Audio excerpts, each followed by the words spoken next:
nagsakad na iti ili nga pagkunin daw dyan palabas nga talong lawas iti temporada iti Nobyembre kat sanda naka-record iti kaso iti COVID-19. May basat report manipapang iti municipal government iti ili nga pagkulin na La Union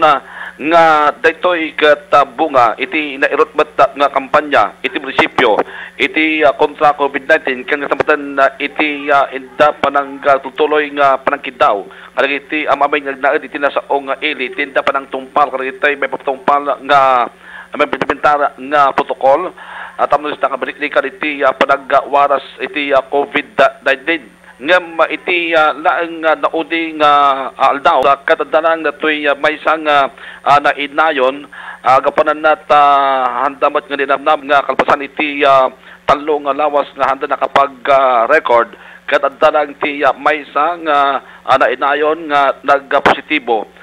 may sa datoy nga lalaki tawon ti 75 asymptomatic kapanan nat nakarikna datoy iti symptoms iti COVID-19 ngam napenasta kada dato iti natalagad nga kasasaad ken dato iti mga panaknak kasigon iti palawagmet iti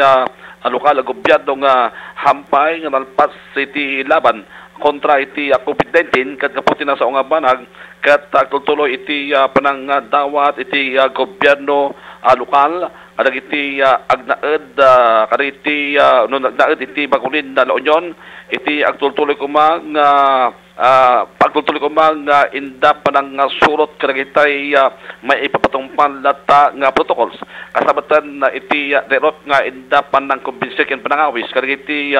hampay nga nagpabakuna nga agpabakuna da iti kabitan nga panawen karunan nga guddawayan kumadag itay hampay nakapagpabakuna iti panakaiganwat iti National Vaccination Day nga may ganwat datoy manipod ti November 29 aging ganat ti December 1 2021 imunan nga ipanamag nga paset iti indepan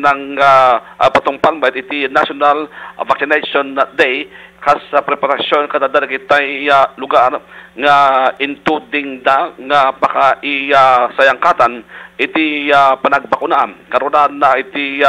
covered court iti pagulin na La Union kanya sabutan at dapat kitay barbarangay na tinibombo Daniel Azabal para sa Pambansang Radyo ng Pilipinas at consistent number 1 sa La Union. Basta Radyo, Momo.